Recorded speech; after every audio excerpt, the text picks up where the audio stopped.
Welcome to UPLEVEL, Real Health, Real Talk with Dr. Jenna Blasi. I'm Dr. Jenna. I spent years crafting ways to help women thrive, and I want to help you do the same. On this podcast, we dive deep into health at every level, focusing on the mind, the body, and the spirit. This is where real conversations meet transformational wellness. We'll be talking about all the things that truly matter, from nutrition and fitness to lifestyle, mindset, and personal development. Plus, the real deal on managing stress and navigating menopause. So if you're ready to elevate your health journey with authentic, transformative insights, you're in the right place. Let's get started.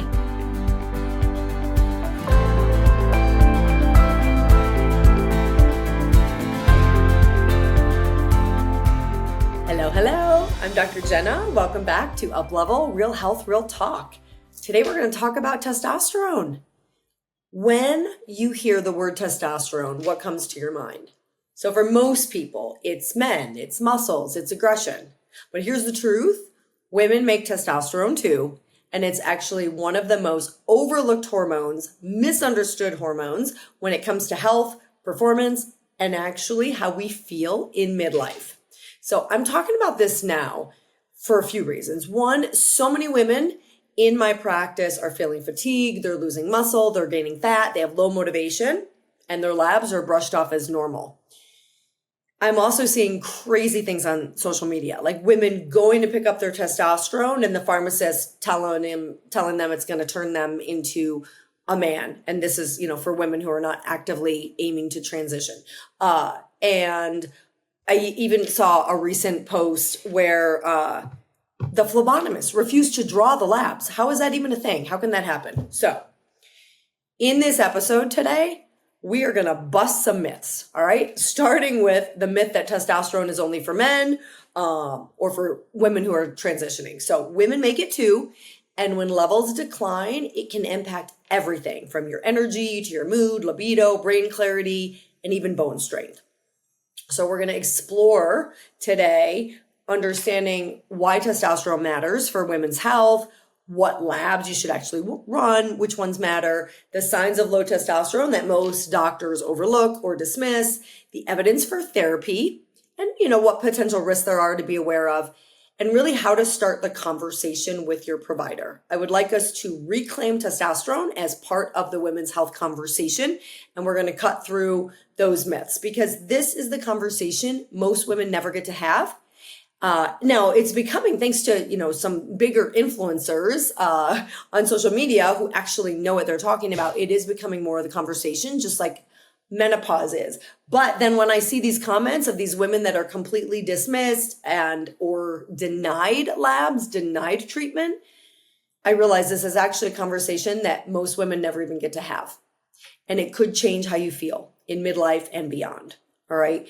The truth is, most women only hear about estrogen and progesterone in midlife health. And even that, as you know, we've talked about, there's a lot of misinformation. But at least we're starting to talk about that more. But testosterone is rarely discussed, or at best, less frequently discussed. Yet it is one of the most powerful hormones for energy, for brain clarity, for sexual health, and for vitality. So women make it too. And when your levels drop, you're going to feel it. So let's just talk briefly about what it actually does in women. It's produced by the ovaries and the adrenal glands, and it actually can decline earlier than estrogen. It has key roles in your sexual health. This we tend to know. It's one of the only currently FDA-approved uses of testosterone is for around sexual dysfunction, but sexual health, desire, arousal, satisfaction. It also can be really helpful for mood and cognition, which can be affecting your motivation, your confidence, your mental clarity, your mental sharpness. And then physical health, bone density, lean muscle, metabolism. So when we do a symptom check, or when I do a symptom check with patients, if you do a symptom check as you're listening to this, fatigue, brain fog, low motivation, decreased libido, muscle loss, could be estrogen or progesterone, like menopausal, and it could be testosterone. Now, just to throw some stats for men in here, low testosterone in men, they've done meta-analyses, is associated with all-cause mortality and cardiovascular death. Are men being screened properly? I think a lot are not. I've talked in some of my webinars about the fact that the lab ranges for men are quite large as well. And so a lot of men are being missed because their labs, which we're going to talk about in a little bit here, are quote unquote normal, but they're on the low end of normal and they don't feel well. So why don't we hear about this more? Now, when we're bringing it back to the conversation around women, the history is that medicine is focused almost entirely on estrogen and progesterone when we're talking about women. And there is a lack of FDA approved formulations for women. We're going to look later at why this is, because there shouldn't be. There is a cultural myth that testosterone equals masculinity. And what is the impact of this myth? Women often suffer silently with, quote unquote, invisible symptoms. There is such a lack of education with practitioners. Again, I thought that the conversation had really advanced, and in some ways maybe it has. But if you really look into it and look at these comments that I'm seeing from all of these women being dismissed, being told, you don't even need to check your testosterone because you're a woman. You shouldn't be on testosterone. You're going to go bald and become a man or like whatever. Which brings me right into, so there's a lack of education for practitioners. And this is like across the board in women's health, right? Most of the research has been done on men, and women have historically been dismissed in research. And so this leads to a lack of education for practitioners, and menopausal women are really bearing the brunt of this lack of education. It is a true disservice to women out there. So let's bust some myths. All right. Myth number 1, testosterone is only a quote unquote male hormone. Fact is, women make testosterone too. It is the most abundant biologically active hormone in women before menopause, higher than even estrogen. It drives mood, it drives motivation, libido, muscle health. All right. And some are even saying that hormones like testosterone are longevity tools for keeping women active and strong into later decades. Myth number 2, it's just about sex drive, which is pretty much all it's approved for right now. Libido is only one part of the picture. Testosterone also impacts brain clarity, energy, confidence, mood, motivation, and bone and muscle strength. Many women describe feeling more like themselves once the balance is restored. And so, again, there's research out there, and I'll cover this in a little bit later in this episode, but there's also the fact that the research hasn't been done on women. So there's a delay in the research really catching up to like good practices. Myth number 3, low testosterone isn't an issue for women. That's where all these women are getting, their pharmacist lecturing them, like their doctor has prescribed it and the pharmacist is lecturing them, or the doctor's ordered lab tests and the lab tech is refusing. It blows my mind. So the fact is, decline actually begins in our 30s and just starts to drop. And it's often sharper than our drop in estrogen. So it's naturally declining. And then the midlife, because of all the other things going on, the drop can be more dramatic, often earlier and faster than estrogen. So symptoms like brain fog, low energy, lack of motivation are often mislabeled as just aging or menopause, when testosterone is dropping as an age-related decline, and then it gets compounded, in menopause. Myth number 4, therapy makes women masculine. So again, I'm addressing women who identify with being women, born women, identify with being women. The fact is that at correct doses, it restores balance. The side effects that you hear about from testosterone come from overdosing. We'll talk about those side effects, but hair growth and voice deepening and aggression and anger and these things, it's from overdosing. Women need about 1/10 of the levels of what men need. So the male levels, and which is why, but we don't have an FDA approved treatment. Going to get into that later. So, many women are taking the male equivalent at 1/10 of the dose. So again, side effects like excess hair growth, voice changes, etc., are from overdosing, not from correct use. Myth number 5, and this is not just true of testosterone. If your lab is quote unquote in range, you're fine. No. And I tell people this all the time. I have regular webinars where I talk about this as really being one of the essential truths that we have to understand is a disservice to us. Just because your labs are normal, A, does not mean you're healthy, and it does not mean you are optimal by any means. Women in midlife, I love when Dr. Stacy Sims says, women are not small men. Our lab ranges don't always reflect how the symptoms show up. So in many of the tests, like thyroid and other labs, the labs were based on sick people, and then a lot, like what's normal. And then a lot of the labs are based on, 150-pound men, or like it doesn't translate the same way for women. So a woman can be low normal, quote unquote, low normal on her lab and still feel exhausted, still feel weak, still feel flat. Okay, myth number 6, there's no science behind testosterone for women. Fact, studies support the benefits in sexual function, mood, bone, and lean mass. The issue is access, not absence of data. Meaning the challenge is not that we lack the science, although there's still much more to be caught up and properly done on studying women, but it is the lack of FDA approved formulations for women in the US in particular. And this creates gaps in access. It creates gaps in awareness. The issue is access, not absence of data. And there are some women out there on the front line, doctors trying to fight this, and I'm very grateful for them. Myth number 7, testosterone therapy is unsafe for women. Which, by the way, I should credit Dr. Kelly Casperson is one of those women. She recently was presenting, I believe, in front of the FDA, talking about the disservice that this is to women. Okay, myth number 7, testosterone therapy is unsafe for women. The truth is, when prescribed appropriately, not bodybuilding doses, it can support energy, strength, libido, bone density. The research shows the benefit, especially in postmenopausal women with clear symptoms. All right, we've busted some myths. Now let's look at what the evidence actually says, the real benefits, the risks, and how to know if it might be right for you. With the caveat of understanding I'm not your doctor, this isn't medical advice. You still need to work with a good provider and have your labs done to see if it's the right fit for you. So as I already mentioned, after menopause, testosterone naturally declines, but the symptoms are often blamed on aging or stress.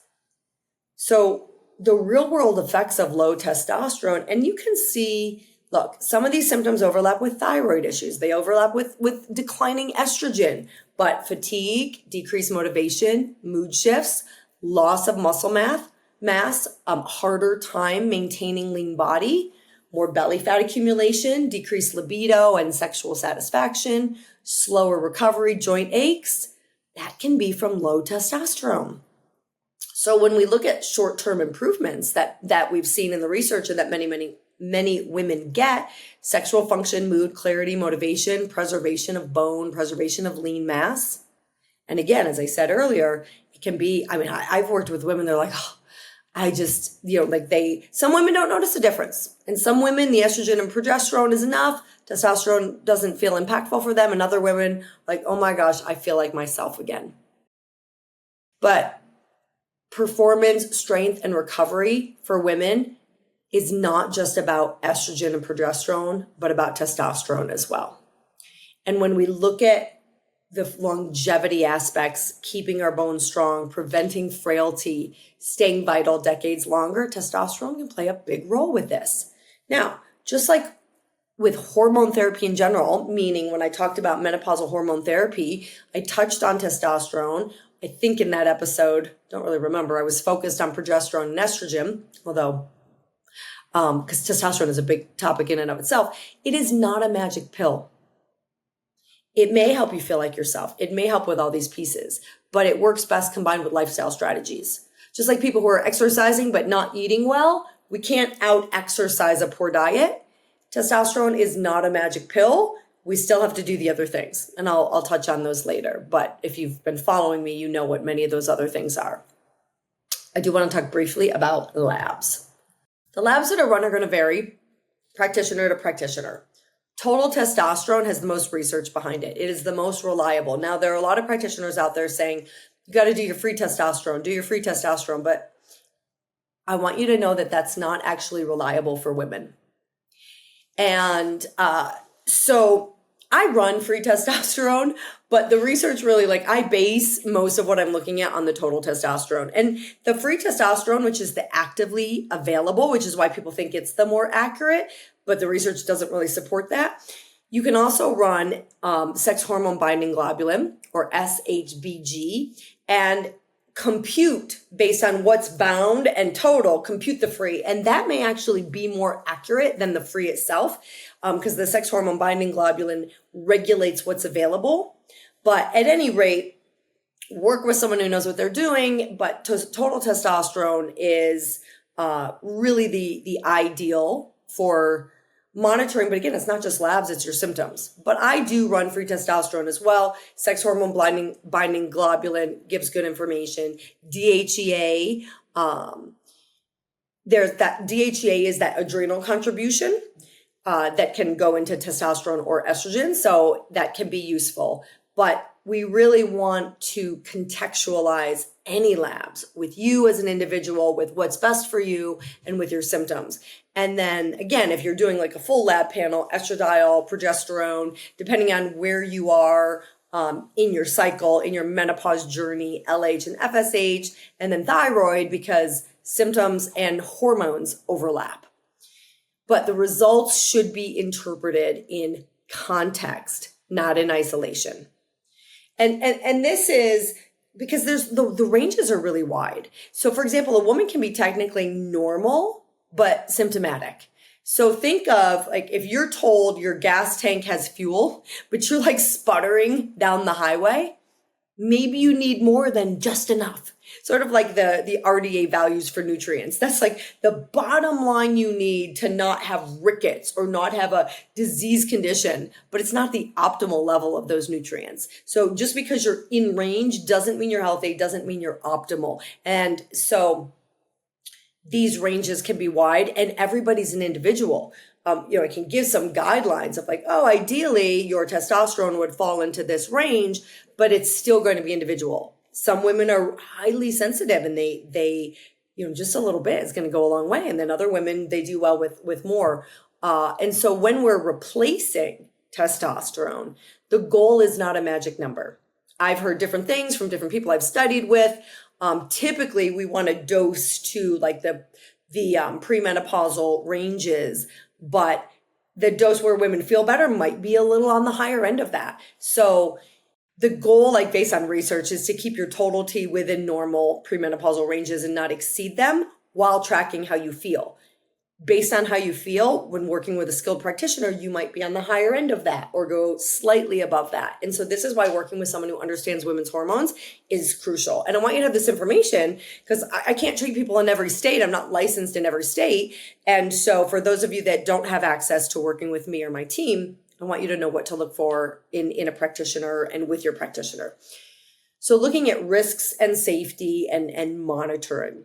There are possible side effects, acne, and this is in men and women, acne, oily skin, hair growth, voice changes. This is much less likely if you're dosing very small amounts, again, about 1/10 of the male dose, and monitoring symptoms, monitoring your reaction, giving your body time to adapt, as well as monitoring the labs. And I would add like liver function and lipids. I always want to be looking at the whole picture with someone. As we're menopausal, we're becoming more insulin resistant. Our stress adaptive response is decreased. Our lipids are increasing. So always monitoring those and seeing what effects any therapy we're doing and any lifestyle changes we're doing have on those. Because I love watching with my patients, their lipids improve, their cholesterol come down, their thyroid come back into balance, as well as feeling better and like getting their life back. So too much, super physiological doses can cause some symptoms, but too little will also contribute to the things we've talked about: low libido, muscle loss, fatigue, cognitive dulling.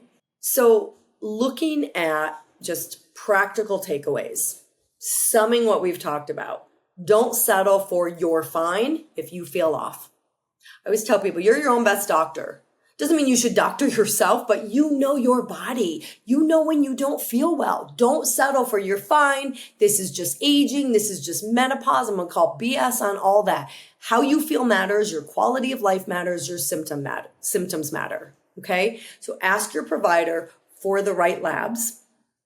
I went through, many of them. Track how you feel, your energy, your muscle strength, your libido, your motivation, and absolutely consider lifestyle support for that natural optimization, heavy resistance training. There's some evidence on HIIT training as well for testosterone, adequate protein, talk about that in most of my episodes, stress reduction.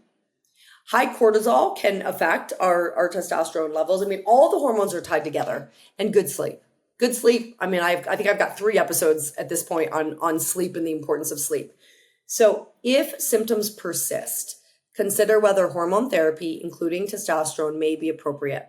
Again, working with a knowledgeable provider. Now, you all that know me, I'm big on putting the foundations of health in, because I see people, they add the hormones, but if they're not eating well, they're still not moving their body, it might be the piece that gives them the motivation to kind of get back on track, or it might be not the magic bullet they are hoping for.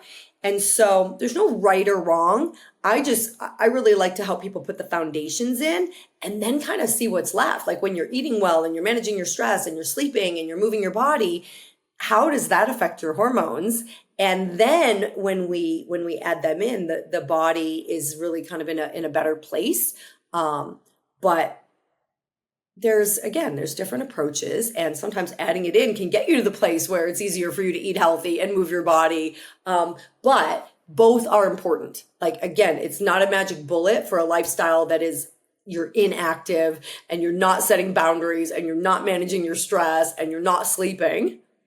But sometimes all of those things are not enough. Sometimes you need that extra support. So ask your provider for a comprehensive evaluation, comprehensive hormone evaluation, not just estrogen and progesterone. Work with someone who helps you track both labs and symptoms. Just symptoms, but if the labs are, for example, your symptoms might be in check, but maybe the labs are still really off, or vice versa. They're both important. And that's why when I work with people, I want them to be a member of the team. What's important to them? Because I have women, they're adamant about not going on hormones.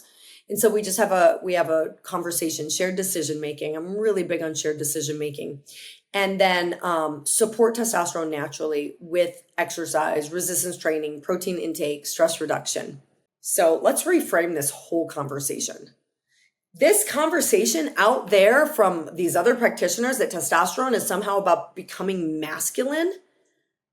What decade is this? What century is this? This is not a male hormone. It is a vitality hormone for strength, energy, confidence, motivation, for living fully. I am all about you reclaiming vitality, reclaiming joy, reclaiming clarity, and advocating for yourself. Because hormones may not be the whole picture, but they profoundly influence how you feel. And you deserve to know the full picture. So thank you so much for joining me. If this episode resonated, please share it with another woman who needs to hear that testosterone is a part of her story too. And if you're ready to go deeper and you live in a state, currently we're primarily working with people in Arizona and Oregon. If you're ready to go deeper, please reach out. Let's look at your labs, your symptoms, your goals, and create a plan that helps you feel strong and alive again. And you can reach out to us at hello@uplevelholistichealth.com. And I hope you found this super impactful. Let's get the conversation going. Thank you all so much for joining me, and I will see you next time. Thank you for joining me on this episode of UpLevel, Real Health, Real Talk. I hope today's conversation inspired you to take the next step in your health journey. One that nourishes not just your body, but your mind and spirit as well. Don't forget to subscribe so you never miss an episode. And if you found value in today's episode, please leave a review. Until next time, keep learning, keep growing, and keep thriving.